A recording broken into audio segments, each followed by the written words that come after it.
Good morning, students. Today we shall discuss about trends in properties in modern periodic table.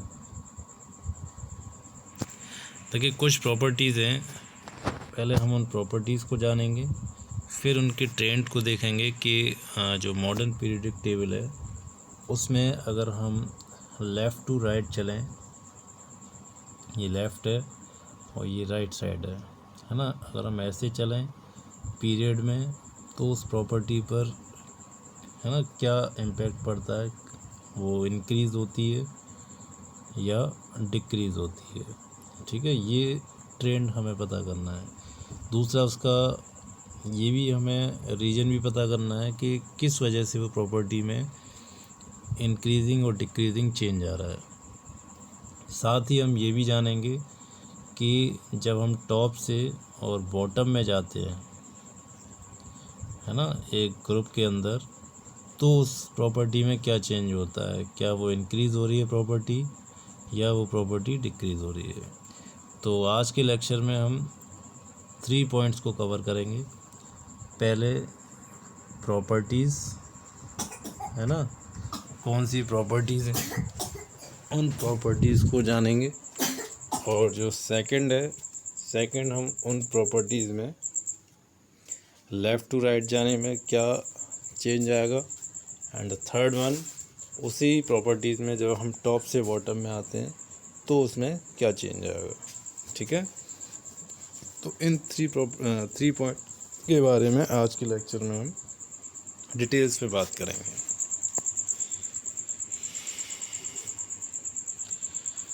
देखिए modern जो periodic table है उसकी अगर हम बात करें, ये एक समराइज चार्ट दिया हुआ है आपके लिए। इसमें एक तो आपको दिया हुआ है आयनाइजेशन एनर्जी, है ना। लेफ़्ट टू राइट जाएंगे तो आयनाइजेशन एनर्जी पर क्या इम्पैक्ट पड़ेगा।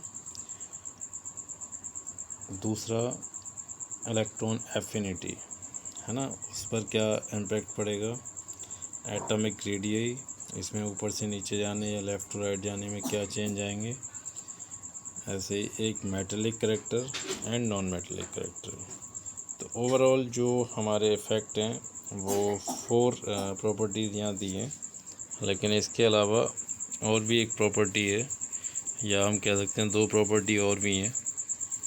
First one is valency and the second one that is electronegativity. अच्छा, जिसका आप स्क्रीनशॉट ले लीजिए।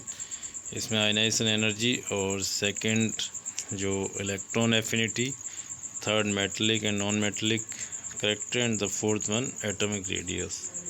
ये ऑल 4 प्रॉपर्टीज़ को हम बात करेंगे।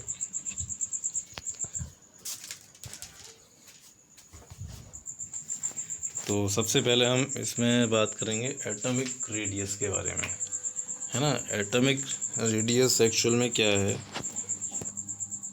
कोई भी हमारा एटम है, ये माना गया कि एटम का जो साइज है वो कैसा होता है, स्फेरिकल होता है। उसके सेंटर से लेके और रेडियस, मतलब आउटर मोस्ट जो डिस्टेंस है, जो सरकमफ्रेंस है, वहाँ तक का जो एरिया है वो इसकी रेडियस मानी जाती है। और इसका जो डिटेल क्लासिफिकेशन है, इसका एक्सप्लेनेशन है रेडियस का, वो आप 11th में स्टडी करेंगे। अभी केवल आप ये जान लीजिए जो इसका न्यूक्लियस है, न्यूक्लियस के सेंटर से और जो आउटर मोस्ट सर्कमफ्रेंस है वहाँ तक की डिस्टेंस उसकी रेडियस होती है। तो ये हमारी पीरियडिक क्लासिफिकेशन आपने देखा होगा इस तरीके से। ठीक है, ये पीरियडिक क्लासिफिकेशन है, मॉडर्न पीरियडिक टेबल है ना। अब इसमें जब हम एटॉमिक रेडियस की बात करते हैं तो सबसे ये लेफ़्ट साइड है, ये राइट साइड है। यहाँ पर जो एटम होता है ना, उसका साइज़ बड़ा होता है, और जब हम आगे जाते हैं तो उसका जो साइज़ है वो इस तरीके से छोटा होता जाता है, स्मॉल स्मॉल और स्मॉल। अब क्वेश्चन ये आता है कि इस तरीके से तो लेफ़्ट टू राइट जो एटॉमिक रेडियस है है ना, वो क्या हो रही है, डिक्रीज़ हो रही है। क्या हो रही है, डिक्रीज़ हो रही है। तो क्वेश्चन ये आता है कि क्यों इसका साइज़ डिक्रीज़ हो रहा है। तो इसको हम एक एग्जांपल लेंगे, उससे इसको समझेंगे। जैसे हमने ले लिया, सबसे लेफ़्ट में क्या होता है, सोडियम, फिर क्या आता है, मैग्नीशियम, देन एल्यूमिनियम, है ना। इस तरीके से हमारे चलते हैं। तो पहले हम सोडियम की बात करेंगे। तो सोडियम के अंदर क्या है कि 11 इलेक्ट्रॉन्स हैं और 11 प्रोटॉन हैं। ऐसे मैग्नीशियम के पास 12 इलेक्ट्रॉन हैं और 12 प्रोटॉन हैं। सिमिलरली एल्यूमिनियम के पास 13 इलेक्ट्रॉन होते हैं और 13 प्रोटॉन होते हैं। अब आप ये देखिए, जो प्रोटॉन्स हैं वो कहाँ होते हैं, न्यूक्लियस में होते हैं, है ना। ये न्यूक्लियस है, उसके अंदर 11 प्रोटॉन है ना। और जो बाहर इलेक्ट्रॉन्स होते हैं, तो सोडियम के केस में क्या होता है, जो 11 प्रोटॉन्स हैं जिसके ऊपर कैसा चार्ज है, पॉजिटिव चार्ज है ना। ये 11 जो प्रोटॉन्स हैं, ये जो बाहर इलेक्ट्रॉन है यहाँ पर, है ना, उस इलेक्ट्रॉन को अपनी ओर अट्रैक्ट करते हैं। यानी 11 प्रोटॉन हर इलेक्ट्रॉन को अपनी ओर अट्रैक्ट करते हैं, जिस पर कैसा चार्ज है, नेगेटिव। प्रोटॉन कहाँ होते हैं, न्यूक्लियस पर। प्रोटॉन पे कैसा चार्ज होता है, पॉजिटिव। तो पॉजिटिवली चार्ज जो प्रोटॉन्स हैं वो हर इलेक्ट्रॉन को जो 11 इलेक्ट्रॉन्स हैं उनमें से हर एक इलेक्ट्रॉन को अपनी ओर अट्रैक्ट करते हैं। यानी एक इलेक्ट्रॉन पर जो पॉजिटिव चार्ज वर्क कर रहा है वो कितना है, 11 यूनिट। लेकिन जब मैग्नीशियम की बात करते हैं तो वहाँ पर जो एक इलेक्ट्रॉन पर जो पॉजिटिव चार्ज वर्क कर रहा है, दैट इज़ 12 प्रोटॉन। यानी एक इलेक्ट्रॉन को कितने प्रोटॉन अट्रैक्ट कर रहे हैं, मैग्नीशियम के केस में 12। एल्यूमिनियम की बात करेंगे तो वहाँ पर कितने करेंगे, 13 प्रोटॉन, है ना। ये 13 प्रोटॉन यहाँ पर जो न्यूक्लियर इलेक्ट्रॉन है उस इलेक्ट्रॉन को अपनी ओर अट्रैक्ट करेंगे। अब आप सोचिए कि किसी चार्ज को, नेगेटिव चार्ज को 11 प्रोटॉन अपनी ओर अट्रैक्ट करेंगे तो उसका जो फोर्स होगा वो हाई होगा, या 13 पॉजिटिव चार्ज एक इलेक्ट्रॉन को अपनी ओर अट्रैक्ट करेंगे तो वो चार्ज हाई होगा। तो यहाँ ऑब्वियस सी बात है कि जो 13 प्रोटॉन्स हैं वो उस इलेक्ट्रॉन को ज़्यादा अपनी ओर क्या करेंगे, अट्रैक्ट कर लेंगे इस तरीके से। जब ये अट्रैक्ट होगा तो ये जो सर्कमफ्रेंस है ये बाहर वाली, है ना, ये क्या होगी, ज़्यादा न्यूक्लियस के क्लोज आ जाएगी। और जब सर्कमफ्रेंस का साइज़ कम होगा तो अल्टीमेटली क्या होगी, एटॉमिक रेडियस हमारी कम हो जाएगी। तो यही रीज़न है कि जब हम लेफ़्ट से और कहाँ चलते हैं, राइट डायरेक्शन में चलते हैं, तो जो इफ़ेक्टिव न्यूक्लियस चार्ज है, ENC, इफ़ेक्टिव न्यूक्लियस चार्ज, है ना, यानी नंबर ऑफ़ प्रोटॉन्स जो कि पॉजिटिव चार्ज हैं वो इंक्रीज़ होते जाते हैं। और जब वो इंक्रीज़ होते हैं तो उसकी वजह से क्या होता है, जो इलेक्ट्रॉन्स हैं आउटर मोस्ट सरफेस पर वो न्यूक्लियस के ज़्यादा क्लोज हो जाते हैं। तो सरकमफ्रेंस का जो साइज़ है वो कम हो जाता है, इस वजह से एटॉमिक रेडियस हमारी डिक्रीज़ हो जाती है। ठीक है, ये बहुत इम्पोर्टेंट रीज़न है जो एटॉमिक रेडियस के डिक्रीज़ होने को एक्सप्लेन करता है। और ये आपको समझ में आ गया तो मोस्टली जो प्रॉपर्टीज़ हैं वो आपके आसानी से समझ में आ जाएंगी। ठीक है, अब एटॉमिक रेडियस को हम बात करेंगे ऊपर से नीचे आने में, है ना। जैसे यहाँ पर एक हमारा जो एटम है वो क्या है, सोडियम, Na। उसके नीचे जो एटम है वो हमारा क्या है, पोटेशियम। उसके नीचे जो एटम है दैट इज़ रुबिडियम। उसके नीचे और बड़ा, है ना। तो यहाँ पर एक्चुअल में क्या होता है कि सोडियम के पास जो सेल हैं, सेल मतलब ऑर्बिट, वो कितनी है, 3 ऑर्बिट्स हैं। कौन कौन सी, K, L, M। के में कितने इलेक्ट्रॉन्स हैं, 2 इलेक्ट्रॉन्स, एल में कितने हैं, 8, और एम में कितने हैं, 1। उसके बाद पोटेशियम की बात करेंगे तो वहाँ पर जो नंबर ऑफ़ ऑर्बिट्स हैं वो कितनी हो जाती हैं, 1, 2, 3 एंड 4। कैसे, 2, 8, 8, 1, है ना, क्योंकि पोटेशियम का जो एटॉमिक नंबर है दैट इज़ 19 और सोडियम का एटॉमिक नंबर है 11।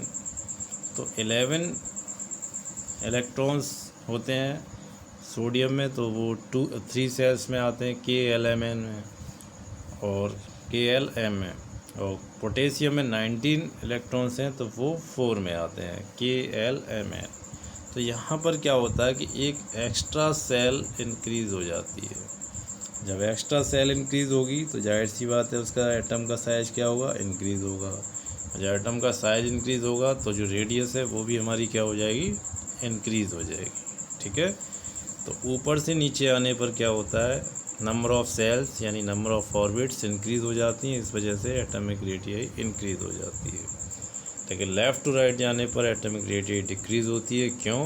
क्योंकि इफ़ेक्टिव न्यूक्लियस चार्ज इंक्रीज़ हो जाता है, number of protons, positive protons बढ़ जाते हैं, उससे जो बाहर इलेक्ट्रॉन्स होते हैं वो न्यूक्लियस की तरफ ज़्यादा स्ट्रॉन्ग फोर्स की, है ना, फोर्स से अट्रैक्ट होते हैं, इससे साइज कम हो जाता है। ठीक है, तो फर्स्ट प्रॉपर्टी हमने यहाँ डिस्कस की एटॉमिक रेडियस। सेकंड जो प्रॉपर्टी हमारी दैट इज़ आयनाइजेशन एनर्जी। तो आयनाइजेशन एनर्जी का मीनिंग होता है कि कोई हमारा ये एटम है, इसमें सबसे बाहर इलेक्ट्रॉन है, ये न्यूक्लियस है। अब इस इलेक्ट्रॉन को बाहर करने के लिए जो हमें एनर्जी रिक्वायर्ड है that energy is ionization energy. तो देखिए, अगर ये लेफ़्ट साइड है और इधर राइट साइड है तो यहाँ से हम आसानी से इलेक्ट्रॉन बाहर कर सकते हैं, या यहाँ से इलेक्ट्रॉन को हम आसानी से बाहर कर सकते हैं। लेफ़्ट साइड से कर सकते हैं या राइट साइड से, ये क्वेश्चन बनता है। तो देखिए, आयनाइजेशन एंथैल्पी डिपेंड करता है कि इफ़ेक्टिव न्यूक्लियस चार्ज क्या है, यानी जो पॉजिटिव न्यूक्लियस है ना, वो कितनी स्ट्रेंथ के साथ इस इलेक्ट्रॉन को अपनी ओर अट्रैक्ट कर रहा है। हमें पता है कि राइट साइड में इफ़ेक्टिव न्यूक्लियस चार्ज यहाँ पर हाई होता है और यहाँ लो होता है। तो जहाँ effective nucleus charge, number of protons high होंगे, वहाँ से आसानी से इलेक्ट्रॉन को हम क्या कर सकते हैं, नहीं निकाल सकते। लेकिन जहाँ पर इफ़ेक्टिव न्यूक्लियस चार्ज लो होगा वहाँ से आसानी से इलेक्ट्रॉन निकाला जा सकता है। तो लेफ़्ट साइड में हमेशा आयनाइजेशन एंथैल्पी लो होती है और राइट साइड में आयनाइजेशन एनर्जी हाई होती है। क्यों हाई होती है? क्योंकि वहाँ पर strong nucleus attraction force work करते हैं। ठीक है, तो ये प्रॉपर्टी भी हमारी किससे जुड़ी हुई है, एटॉमिक रेडियस से, है ना। उसी का एक्सप्लेनेशन हमें यहाँ भी देना है। यहाँ भी इफेक्टिव न्यूक्लियस चार्ज के बेसिस पर हम डिफ़ाइन करते हैं, आयनाइजेशन एंथैल्पी को भी हम उसी के बेसिस पर डिफ़ाइन करेंगे। थर्ड है हमारी इलेक्ट्रॉन एफिनिटी। इलेक्ट्रॉन एफिनिटी का मीनिंग है कि अगर कोई हमारा एटम है और उसके अंदर हमें एक इलेक्ट्रॉन क्या करना है, एडअप करना है, तो उसके लिए जो एनर्जी रिलीज़ होगी, है ना, वो इलेक्ट्रॉन एफिनिटी होती है। तो हमें पता है कि इधर के जो एलिमेंट्स हैं वो क्या होते हैं, मेटल्स होते हैं, और इधर नॉन मेटल्स होते हैं। मेटल्स इलेक्ट्रॉन को एक्सेप्ट करना नहीं चाहते, है ना। तो जो इलेक्ट्रॉन एक्सेप्ट नहीं करना चाहता उसको हम इलेक्ट्रॉन दें तो क्या वो एनर्जी रिलीज़ करेगा? कभी नहीं करेगा। तो इस वजह से इधर एनर्जी हमारी क्या होती है, लो होती है, और इधर हमारी इलेक्ट्रॉन गेन एंथैल्पी हाई होगी। इलेक्ट्रॉन एफिनिटी इसी को बोलते हैं, इलेक्ट्रॉन गेन एंथैल्पी को। नॉन मेटल की ये कैरेक्टरिस्टिक फीचर है कि वो क्या करते हैं, इलेक्ट्रॉन्स को एक्सेप्ट करते हैं, और जब ये इलेक्ट्रॉन को एक्सेप्ट करेंगे तो उससे क्या होगा, हमारा जो इलेक्ट्रॉन एफिनिटी है उसकी वैल्यू हाई हो जाएगी। ठीक है, और next property is metallic character and non metallic character. Metallic character की हम बात करें तो मेटेलिक करेक्टर क्या होता है, इट इज़ द टेंडेंसी, इसको आप लर्न कर लीजिए। मेटेलिक करेक्टर का मीनिंग है it is the tendency to donate electron. कोई भी एलिमेंट जो इलेक्ट्रॉन को डोनेट करने की टेंडेंसी रखता है that is metallic in character. अच्छा, तो नॉन मेटेलिक क्या हो जाएगा कि कोई भी एलिमेंट विच है the tendency to accept electron. यहाँ पर माइनस होगा, मतलब इलेक्ट्रॉन जो आसानी से दे दें, जैसे सोडियम इलेक्ट्रॉन को दे देता है और वो किस में कन्वर्ट हो जाता है, Na+ में। जैसे कैल्शियम वो भी इलेक्ट्रॉन दे देता है और वो किस में कन्वर्ट हो जाता है, Ca2+। मैग्नीशियम, लिथियम, ये सारी हमारी क्या है, मेटल्स हैं जो आसानी से इलेक्ट्रॉन दे दें। और जो नॉन मेटल्स हैं जैसे क्लोरीन है ना, क्लोरीन क्या करता है, वो इलेक्ट्रॉन को एक्सेप्ट कर लेता है। तो एक्सेप्ट करने पर वो किस में कन्वर्ट हो जाता है, Cl-। ऐसे ऑक्सीजन है वो भी हमारे इलेक्ट्रॉन को क्या करता है, एक्सेप्ट कर लेता है।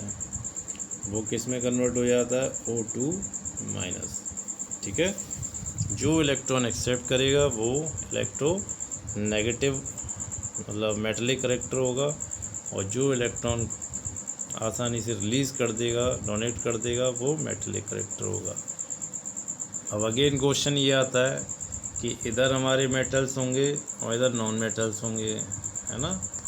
तो इधर हमारे मेटल्स क्यों हैं, क्योंकि इनमें टेंडेंसी होती है कि इलेक्ट्रॉन्स को आसानी से रिलीज़ कर दें, और ये नॉन मेटल्स हैं क्योंकि इलेक्ट्रॉन्स को आसानी से रिलीज़ नहीं कर सकते।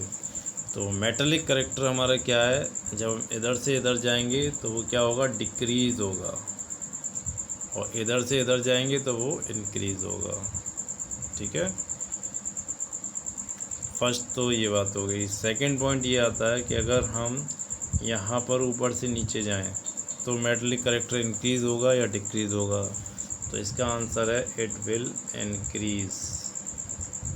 क्यों इंक्रीज़ होगा, क्योंकि देखिए यहाँ पर जो साइज है सबसे ऊपर वो ये है, यहाँ पर साइज ये हो जाएगा, यहाँ देखेंगे तो साइज ये हो जाएगा, और यहाँ देखेंगे तो साइज हमारा ये हो जाएगा। ठीक है, तो जैसे जैसे साइज बढ़ता जाएगा तो यहाँ पर जो इफ़ेक्टिव न्यूक्लियस चार्ज है, ये देखिए न्यूक्लियस है सेंटर में जिसपे पॉजिटिव चार्ज होता है, और ये बाहर हमारे यहाँ पर इलेक्ट्रॉन्स होते हैं, बैलेंस इलेक्ट्रॉन बोलते हैं इसे हम। तो किस वाले केस में हम आसानी से इलेक्ट्रॉन को रिलीज़ कर सकते हैं ये देखना है। तो देखिए यहाँ पर हम इलेक्ट्रॉन को आसानी से रिलीज़ नहीं कर सकते, यहाँ पर आसानी से इलेक्ट्रॉन को रिलीज़ कर सकते हैं क्योंकि न्यूक्लियस की इसकी डिस्टेंस ज़्यादा है ना। और यहाँ पर तो और आसानी से उसको रिलीज़ कर सकते हैं इलेक्ट्रॉन को। क्यों, क्योंकि यहाँ पर जो डिस्टेंस है न्यूक्लियस से वो और ज़्यादा हो गई। इस वाले केस में तो हम और आसानी से इलेक्ट्रॉन को क्या कर सकते हैं, रिलीज़ कर सकते हैं। क्यों, क्योंकि यहाँ पर जो साइज है किसका, एटम का, वो मैक्सिमम है। तो इसका मीनिंग ये हुआ कि जहाँ पर हमारा जो एटम का साइज है बड़ा होगा, वहाँ पर जो मेटेलिक करेक्टर है यानी इलेक्ट्रॉन देने की टेंडेंसी या इलेक्ट्रॉन हम आसानी से वहाँ से रिलीज़ कर सकते हैं, और उसमें मेटेलिक करेक्टर हाई होगा।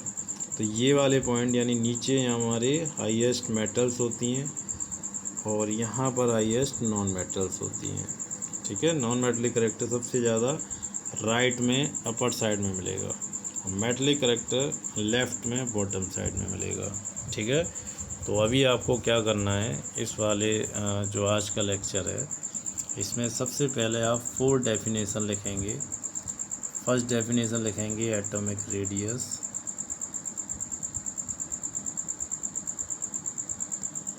सेकंड आप लिखेंगे आयनाइजेशन एंथैल्पी या एनर्जी, थर्ड लिखेंगे इलेक्ट्रॉन गेन एंथैल्पी या इसी को हम बोलते हैं इलेक्ट्रॉन एफिनिटी। उसके बाद आप डेफिनेशन लिखेंगे मेटेलिक करेक्टर या नॉन मेटेलिक करेक्टर, ये डेफिनेशंस लिखेंगे। उसके बाद आप लिखेंगे ट्रेंड।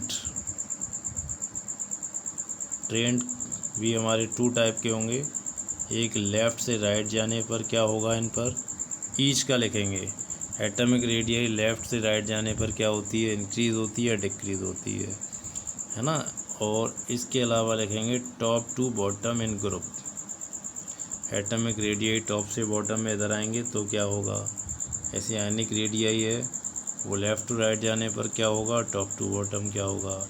आयनिक रेडियस है लेफ़्ट टू राइट जाने में क्या होगा, टॉप टू बॉटम आने में क्या होगा। मेटेलिक करेक्टर है लेफ़्ट टू राइट जाने में क्या होगा, टॉप टू बॉटम जाने पर क्या होगा। ट्रेंड हो गया। उसके बाद इन सब का आप रीजन लिखेंगे, ठीक है। रीजन में ये लिखेंगे कि atomic radius left to right जाने पर क्या होती है, हमारी डिक्रीज़ होती है, क्यों होती है। टॉप टू बॉटम जाने पर इंक्रीज़ हो जाती है तो क्यों इंक्रीज़ होती है, ठीक है। इस तरीके से आप इस पूरे लेक्चर को कवर करेंगे, कॉपी में राइट करेंगे। कोई डाउट आए तो please ask. Okay, thank you.